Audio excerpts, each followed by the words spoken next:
The year is 1906. Within the gilded halls of the Mariinsky Palace in St. Petersburg, a machine of an unseen kind stands before Emperor Nicholas II himself. A steel behemoth weighing 3 tons, bristling with machine guns, its armor capable of deflecting rifle fire.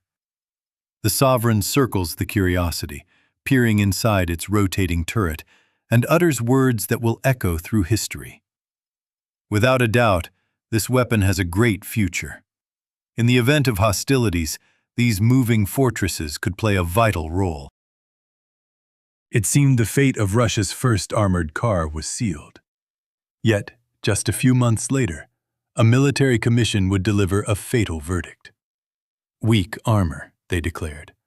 Low maneuverability. Poor accuracy of fire. The machine was rejected. The Empire had squandered its chance to become a pioneer of armored warfare. A decision that would come to haunt it a mere 8 years later, when the cannons of the most terrible war yet seen began to thunder across Europe. It had all begun in 1904. A captain of the Siberian Cossack Regiment, Mikhail Nakashidze, a hereditary prince and a general's son, put forward a revolutionary idea. This was an officer who 2 years prior had published a book on the automobile and its strategic importance for Russia. Now, he proposed turning this peaceful machine into an instrument of war. His project found its way to the French firm Charon, which took up the cause with enthusiasm. By the spring of 1906, the technical marvel arrived in Russia, capable of speeds up to 60 kilometers per hour, a fantastical velocity for the time. But the imperial war machine was a conservative creature. The generals, accustomed to cavalry and infantry, simply did not believe in the future of self-propelled fortresses. And so, the opportunity was lost. Then, in August of 1914, the continent was torn apart by the roar of artillery. The German Empire unleashed the full might of its military, and among its weapons was the very thing Russia had cast aside. The Kaiser's steel cars, with horrifying efficiency, scythed through infantry, broke through to the rear, and sowed absolute panic. The Russian military command scrambled to react. The army needed armored cars immediately.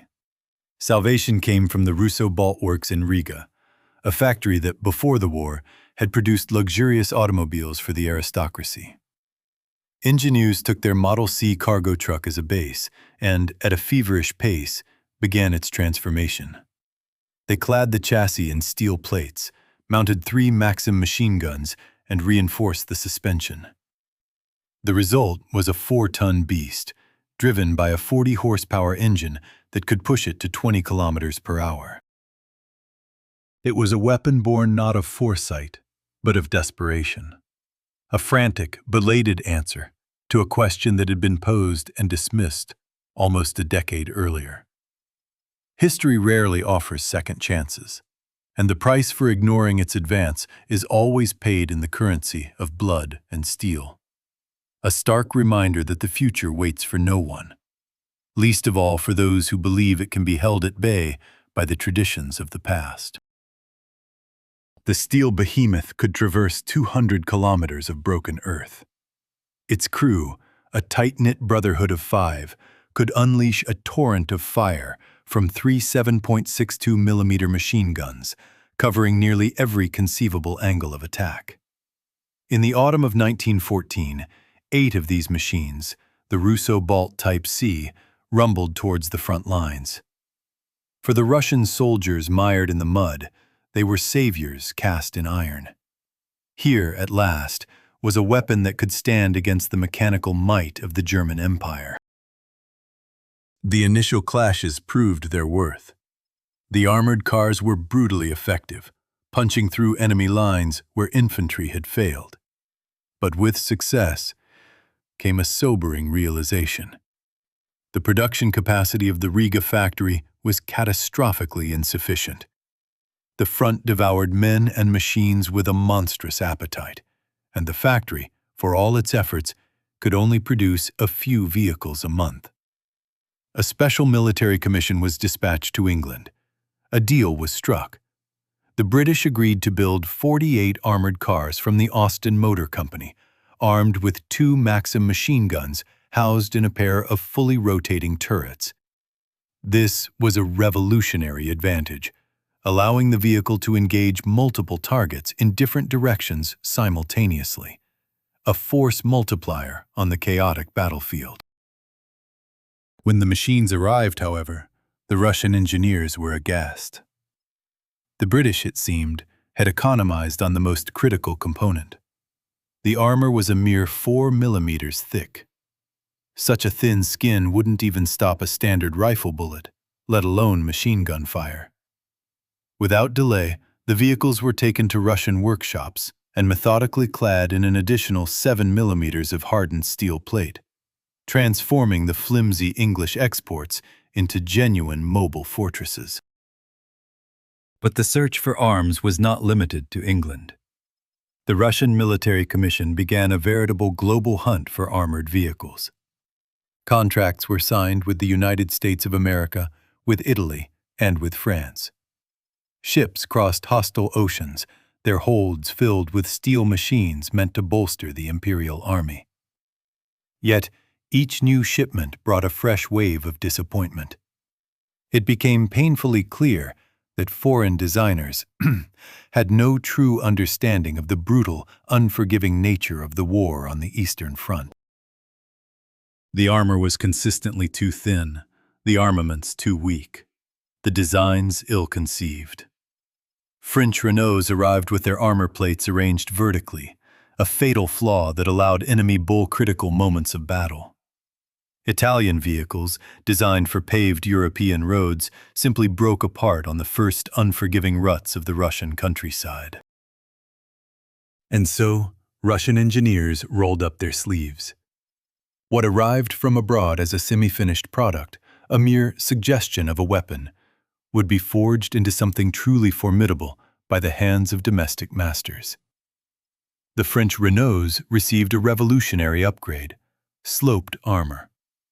By installing the steel plates at an angle, the engineers created a surface where bullets would not penetrate, but ricochet harmlessly away. It was a moment of simple geometric genius, a principle that would later define tank design across the world. Yet it was born here, in Russia, out of the desperate need to fix another nation's mistake. A light British armored car, which its creators deemed sufficiently armed with a single machine gun, was converted into a cannon carrier. A 37 millimeter gun was mounted, turning a light reconnaissance vehicle into an assault weapon capable of blasting enemy fortifications to rubble. The crowning achievement, however, was the transformation of an American truck, the Garford. In the hands of Russian engineers, this utilitarian vehicle became a monster. They mounted a 76 millimeter cannon, the same used in field artillery. It was no longer an armored car. It was a land battleship, a terror on the battlefield.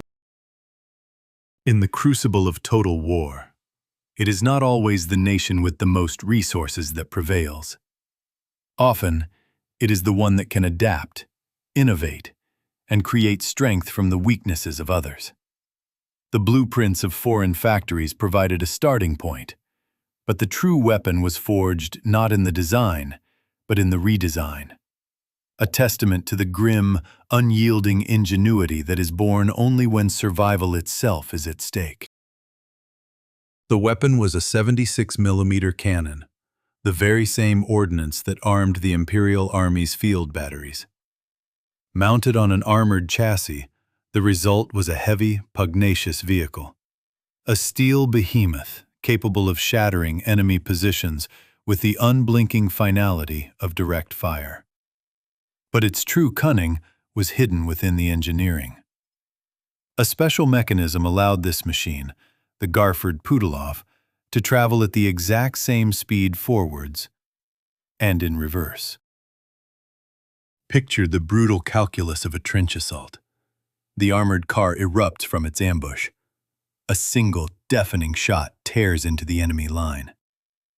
And then, the true genius of its design is revealed. Without the clumsy, time-consuming effort of turning around, it simply vanishes, reversing at lightning speed, not a single second wasted. German machine gunners, still reeling from the blast, would find themselves firing at an empty space where the Russian machine had been only moments before it slipped back behind cover. These machines were not given cold, impersonal serial numbers. The front were vehicles christened with terrifying titles: Immortal, Infernal, Thunderer, Monster, Dragon. Each name was a psychological weapon, intended to sow dread in the hearts of the enemy and to inspire the men who served within their steel hulls. The crews took immense pride in their steel steeds, adorning them with painted emblems and defiant mottos. The armored car ceased to be a mere machine. It became a living entity, a trusted member of the combat family to whom they entrusted their very lives. In the summer of 1915, an unexpected reinforcement arrived in Russia. It was the Belgian Armored Car Division, a unit of 350 men. Their homeland had fallen under the weight of the German invasion, but its soldiers refused to surrender, continuing the war on the side of the Allies. The division's formal review at Peterhof was conducted by Emperor Nicholas II himself.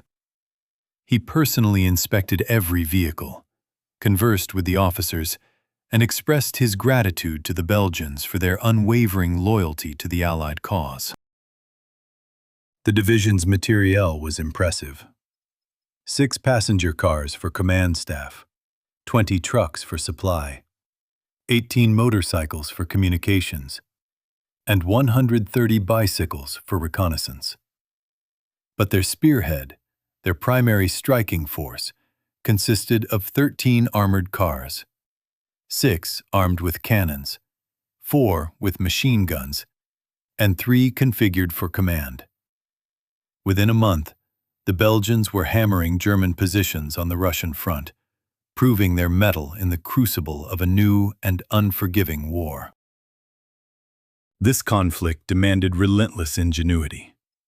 Staff Captain Poplavko, working with the chassis of a Jeffrey armored car, created a machine not for fighting, but for clearing the way. Special cutting devices mounted to the front of the hull were designed to slice through the dense thickets of barbed wire, forging a path for the infantry. The vehicle would advance first, weathering a storm of enemy fire. Its armor deflected the bullets, while the cutting blades tore through the steel entanglements. Behind Poplavko's invention, the infantry could surge forward, no longer losing scores of men in the deadly wire. Another officer, Staff Captain Nekrasov, devised a solution to a different problem. He imagined a universal armored car, one capable of moving not only on roads, but also on railway tracks. His design incorporated special, removable wheels that allowed the crew to convert the machine into an armored draisine in a matter of minutes. Imagine the tactical possibilities. An armored car speeds along a highway, reaches a railway line, and its crew swiftly changes the wheels. Now, the steel beast is reborn, hurtling along the rails at the speed of an express train, ready to strike deep into the enemy's rear, where it is utterly and completely unexpected. The very nature of war was transforming.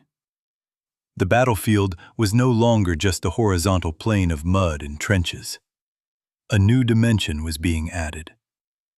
Above the dugouts and the craters, aeroplanes began to appear. First as the eyes of the army, and then, inevitably, as its fists. The ground shook with the weight of these new steel leviathans, but the future of conflict was already beginning to look up. The sky, once a silent witness to the carnage below, had become a new front line. Pilots, these fledgling knights of the air, were learning the grim arts of ground attack, their machine guns strafing trenches, their crude bombs falling on unsuspecting targets. And so the armored car, a beast born of the mud and steel of the trenches, was forced to look up. A new threat demanded a new response. On the factory floors and in the field workshops, engineers and mechanics worked with frantic purpose. The machine gun mounts on their steel-clad vehicles, once designed for horizontal fire, were hastily modified. They were tilted, re-engineered, and angled to face the heavens.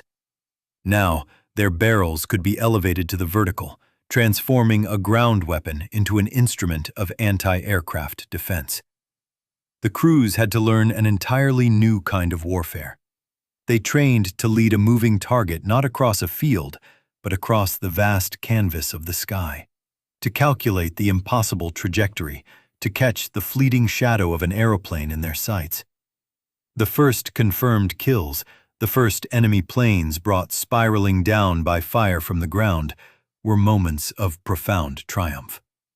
It was a revelation that these machines could guard the skies as fiercely as they patrolled the earth. But for every victory, the war revealed a dozen brutal truths. The armor, once thought formidable, proved tragically thin. High-caliber machine gun rounds and the shells from light field guns punched through the plates as if they were little more than tin. The very chassis of these vehicles, often borrowed from civilian lorries, buckled under the immense weight of steel and ordnance. Leaf springs would snap with a sickening crack. Frames would fracture under the strain. Transmissions, never designed for such abuse, would simply give out. Their pneumatic tires were a catastrophic vulnerability. A single bullet, a sharp piece of shrapnel, and the machine would be crippled, left helpless and immobile in the heart of the firefight. And then there was the mud. The sheer impassability of the landscape was a source of constant despair. These heavy behemoths would bog down in the mire, their wheels spinning uselessly. They were defeated by shell craters, swallowed by rain-soaked roads. A simple trench, a tangle of barbed wire, or a field of anti-personnel obstacles rendered the wheeled machine utterly impotent. A desperate search for solutions began in the design offices of every warring nation. The first imperative was survival. Armor plating was thickened. 7 millimeters gave way to 12, and then to 15. The vehicles grew heavier, slower, but their longevity on the battlefield increased dramatically.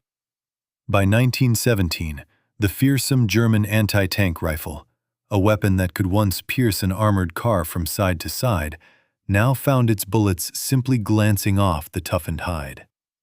Next, they addressed the Achilles heel, the wheels. Inflatable tires were discarded in favor of solid rubber rims, and later, metal discs with rubberized treads. A stray bullet could no longer bleed the life from a vehicle. It might limp, its speed and maneuverability compromised, but it could continue the fight. Simultaneously, a furious escalation in firepower was underway. The reliable Maxim machine gun was no longer deemed sufficient. Artillery began to appear on armored car chassis. Light 37mm cannons were soon replaced by heavier 45mm guns. Then came the true monsters, field guns of 76mm. Some audacious engineers even managed to mount mortars and 122mm howitzers onto a truck frame, creating mobile artillery platforms of terrifying destructive potential. A single shot from such a weapon could obliterate a bunker, could tear a fortified position to shreds. The recoil, of course, was so violent it threatened to flip the vehicle entirely, necessitating the use of special outriggers and spades to anchor it to the earth. But the effect was deemed worth the risk. Russian craftsmen were not to be outdone. At the Putilov plant in Petrograd, Several experimental models were born from this crucible of innovation. One armored car was fitted with a devastating quad mount of machine guns. 4 Maxim barrels, firing in unison, could unleash such a dense torrent of lead that it could scythe through entire infantry formations. It was a mechanical dragon, breathing fire and steel across the blighted landscape. Each modification, each desperate improvement, was a response to a lesson paid for in blood. The armored car became a microcosm of the industrial war itself, a creature of brutal necessity, constantly evolving, perpetually imperfect, forever being reshaped by the very violence it was designed to inflict. It was a testament not to a grand design, but to the relentless, chaotic cycle of adaptation and destruction. The machine gun fire was so relentless, so dense, that enemy infantry could do nothing but press their bodies into the mud, unable to even lift their heads. Another vehicle in the column carried a far more primal terror, the flamethrower. A searing jet of burning liquid erupted from its nozzle, reaching out across 30 meters of no man's land, incinerating trenches and dugouts in a wave of impossible heat.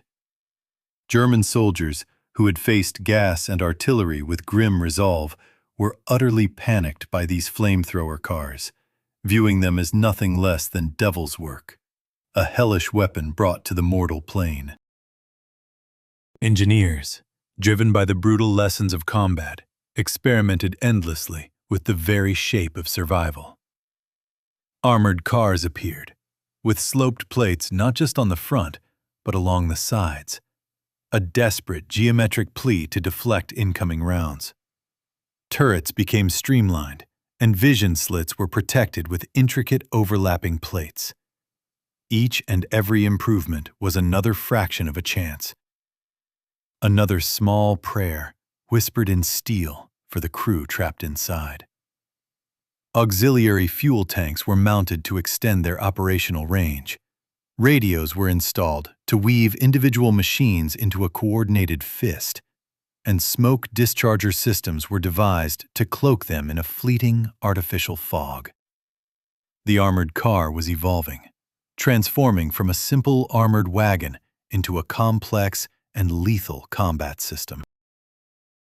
But all of this ingenuity, all this desperate innovation, shattered against the iron reality of the Western Front. This was a war of position, of trenches carved 3 and 4 lines deep.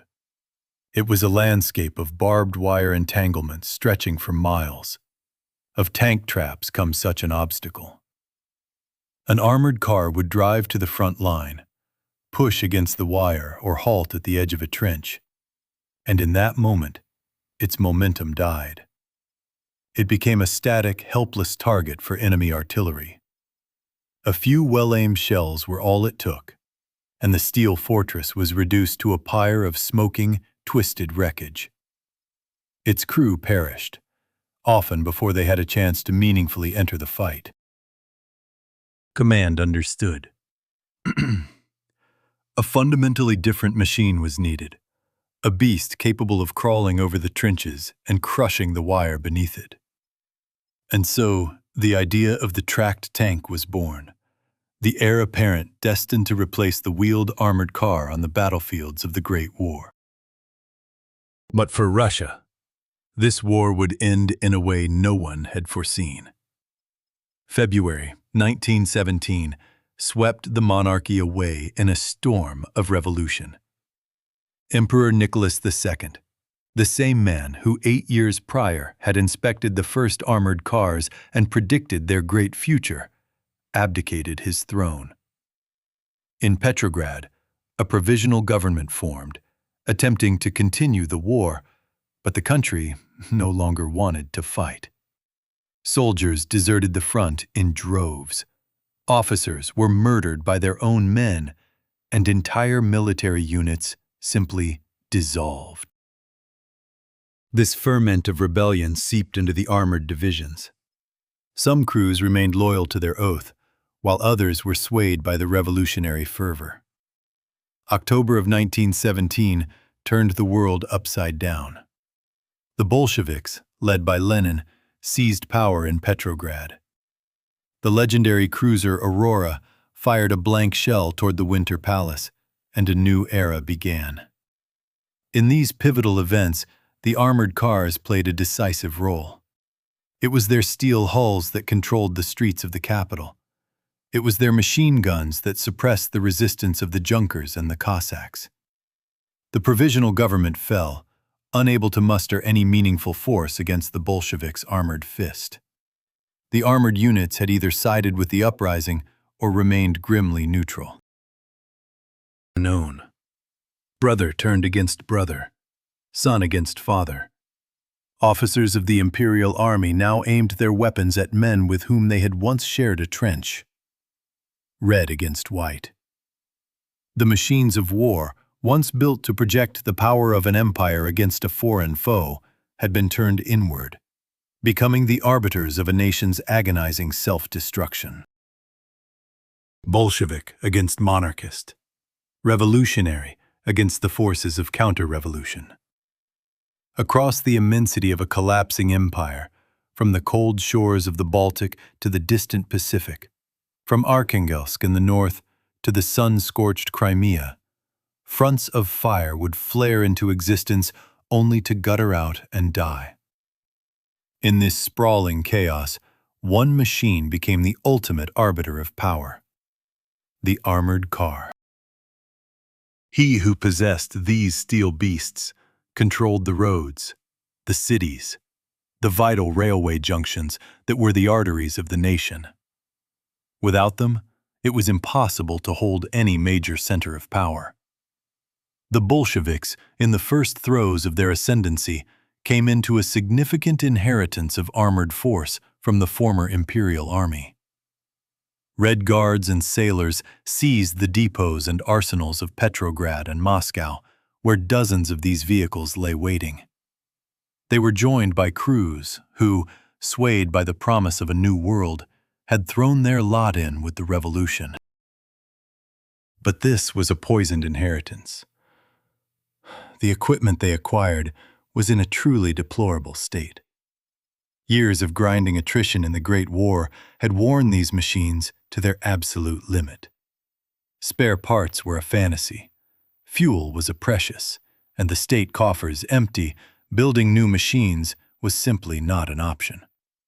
All that remained was to mend the old, to patch the wounds, to weld the cracked frames, to somehow conjure one working vehicle from the carcasses of 3 shattered ones.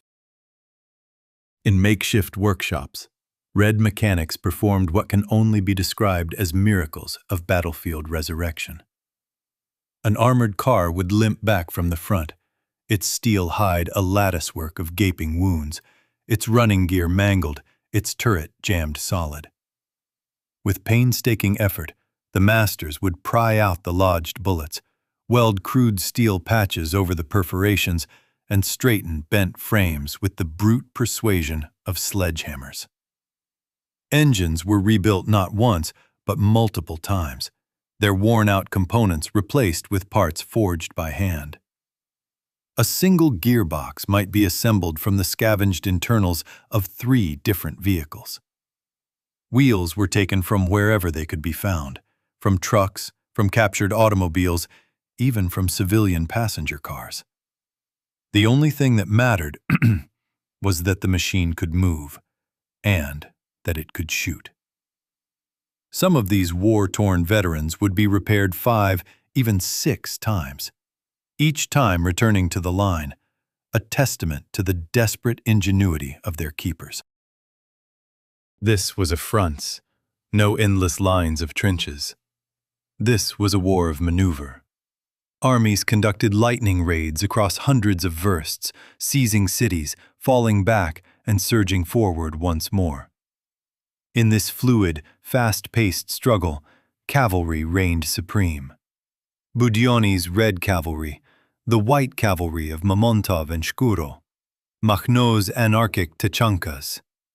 And it was here, in this war of motion, that the armored car revealed its devastating potential.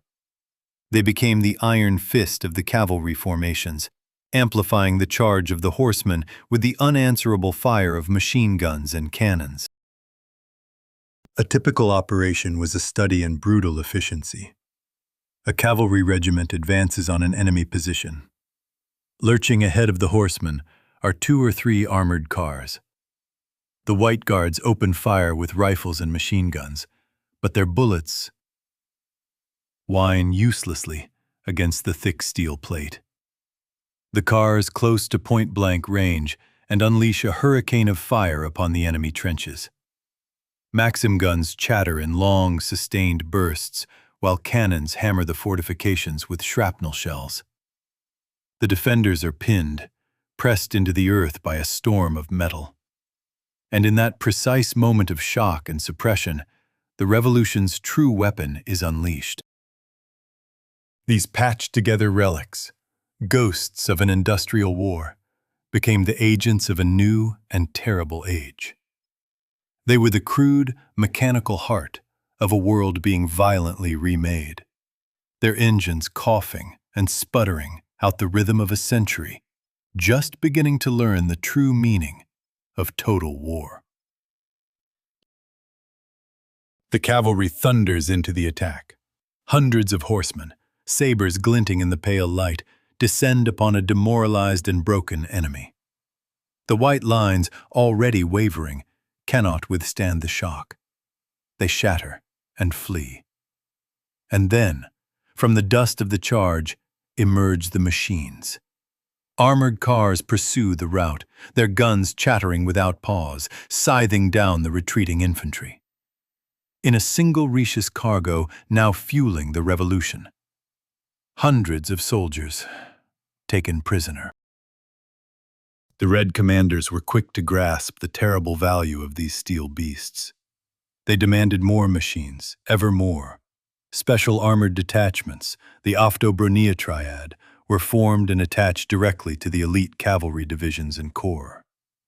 Each detachment was a self-contained unit of immense power, numbering anywhere from 3 to 10 vehicles of varying types.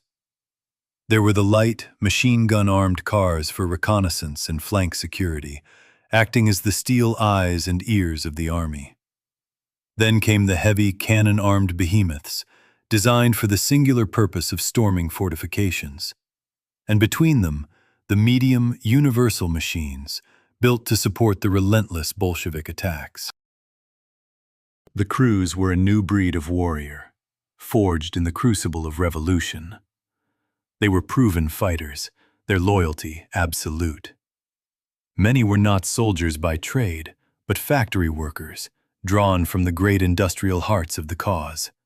The Putilov, the Obukhov, the Sormovo plants. They were men who understood steel and steam, who knew not only how to fire a machine gun, but how to strip it down and repair it in the frozen mud of a battlefield. The workhorse of these red armored forces was a machine of English design, re-engineered by Russian hands during the Great War, the Austin armored car. It had proven its reliability and, more importantly, its survivability. 2 rotating turrets, each housing a Maxim machine gun, allowed it to pour out a near-continuous 360-degree field of fire. Its reinforced armor could shrug off rifle and machine gun rounds, and while its chassis was notoriously temperamental, it performed its duty with proper care.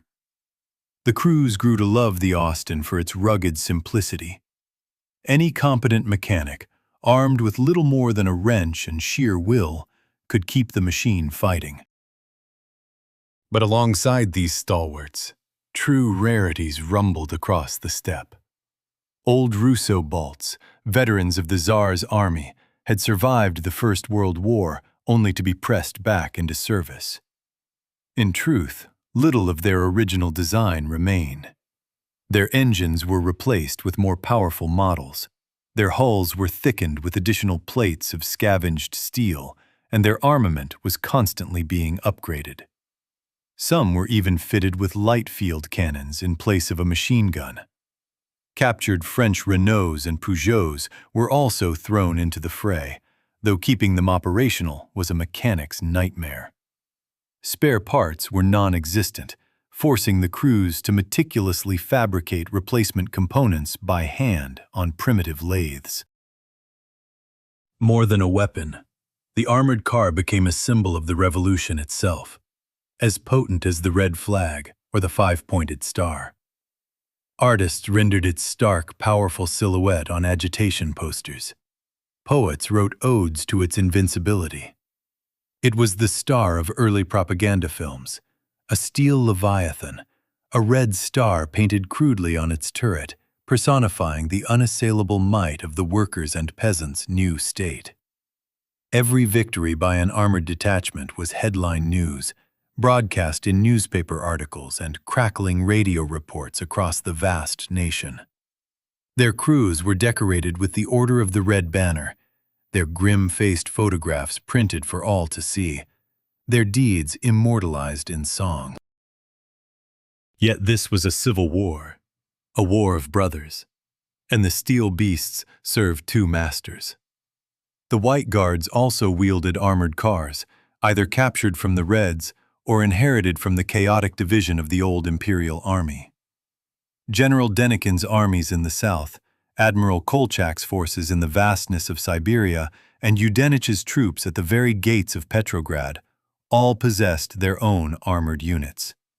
They were often commanded by white officers, men who had served the Tsar, who understood this new form of warfare from their experience in the Great War. The same machine, built in the same factory, could be fighting for the restoration of the old world one day and for the creation of a new one the next. The only difference was the emblem painted on its cold, indifferent armor. On the endless, sun-scorched steppe, they understood the brutal calculus of armored warfare. Their machines were just as lethal as those of the Reds, and when they met, the encounter was never a mere skirmish.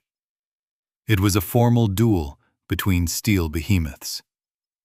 These clashes were rare, but they seared themselves into the memory of anyone who witnessed them. Two machines hurtling toward one another down a dirt track, kicking up colossal plumes of dust at their gunners, who frantically spun turret wheels, trying to catch the enemy in their primitive sights. In this deadly dance, the first shot was the only one that mattered. To fire first was to win. The loser would erupt in a column of fire, a torch on the plains. Ammunition cooked off in a catastrophic chain reaction, and the men inside were incinerated. The victor, meanwhile, would simply thunder past the burning wreckage, a smoking testament to its own survival. There was no time for the crew to even feel relief, because just ahead, the real war waited. The grinding, merciless fight against infantry, against charging cavalry, and against the enemy's ever-present artillery.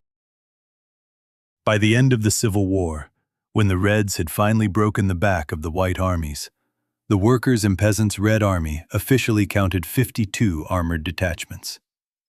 The core of this force was still composed of the same British-made Austins from the Great War, patched up, rebuilt, and somehow, still battle-worthy. Each machine had endured 1,000 versts of frontline roads, participated in dozens of battles, and seen its crews replaced time and again as the previous men fell. These armored cars had become grizzled veterans, shrouded in legends, bearing proud revolutionary names. But victory had been purchased at an almost unimaginable price. The machinery was worn beyond any reasonable limit. Engines screamed for complete overhauls. The chassis were literally falling apart. The armor plating was a grotesque landscape of dents, craters, and patched-over holes. There were no spare parts to be had. There was barely any fuel. The nation itself lay in ruins after 7 years of ceaseless war. Factories stood silent, starved of raw materials and electricity. The most qualified workers had either perished at the front or scattered to the villages, desperately searching for a loaf of bread. Engineering bureaus had practically ceased to exist. Blueprints were lost, technical documents consumed by fire and chaos. In such conditions, the very thought of designing and building new armored cars was a decadent luxury. The Red Army clung to what it had, squeezing the last vestiges of life from its ancient machines. Mechanics performed miracles, keeping these relics moving. They machined new parts on antediluvian lathes by the flickering light of kerosene lamps. They boiled rubber for the wheels from old tires and noxious chemicals. They cut armor plates from 3 separate wrecks, grafting them together to make one functional vehicle. Engines were assembled, almost literally, screw by screw, using scavenged parts from civilian automobiles, tractors, and even river cutters. What emerged were rolling Frankensteins. But they could drive, and they could shoot. And in that broken world, nothing more was asked of them. By 1921, some of the original Austins had undergone 8 or 9 complete capital repairs. Almost nothing of the original English design remained. They ran on American engines, shifted with French gearboxes, and rolled on wheels taken from captured German trucks, all protected by armor hammered into place by Russian blacksmiths. But these hybrid monsters continued to serve, because there was simply no alternative. The High Command understood a grim truth. Their armored forces were essential, but they were breathing their last. They were ghosts of a bygone era, held together by wire, ingenuity, and the sheer, stubborn will of a people who had refused to be broken. In a land ravaged by years of relentless conflict, the call for complete rearmament was a desperate echo. But from where could a ruined country possibly draw the resources? The old Russo Balts, the steel pioneers, were, one by one, failing for good. Their frames, stressed by countless campaigns, finally surrendered to metal fatigue, cracking under the immense strain. Engines that had once roared with imperial fury now sputtered and fell apart, their spare parts a near impossible find in the chaos of a new world. These were the very machines that first charged into battle for Russia in 1914, their armor a promise of a new kind of war. Now, their service was done. They were ushered into a final, silent retirement. Placed upon pedestals outside the barracks of the armored divisions, they became monuments to their own violent history. Their crews would gather, bidding a solemn farewell to their mechanical comrades, a final salute to the steel veterans that had carried them through fire and ruin. The new Red Army demanded new armored cars, modern, with powerful engines, reliable running gear, and armor that could withstand the weapons of a new age. Designers were already hunched over their drafting tables, but between their blueprints and a functioning assembly line lay a vast, unforgiving abyss. The nation needed machine tools, raw materials, skilled workers, and above all, time. And so, the armored detachments carried on their duties with what remained of past glory, patching and mending their exhausted machines after every single sortie. The era of Russia's first armored cars was drawing to a close, yielding its place to a new generation of armor forged in the fires of the Soviet Union. The steel beast, the Russo Balt, had outlived the empire of its birth and become a weapon of revolution. It had fulfilled its historic mission. It had endured through 3 wars, witnessed the dawn and dusk of 3 distinct epochs, and served 3 different regimes. From the Tsarist eagles to the Red Stars, from the Imperial Army to the Workers' and Peasants' Red Army, from the Great War to the Civil War. These vehicles proved that armored warfare had a future. They carved the path for the tanks and transports to come, becoming not just weapons, but the very symbols of an age written in iron and blood.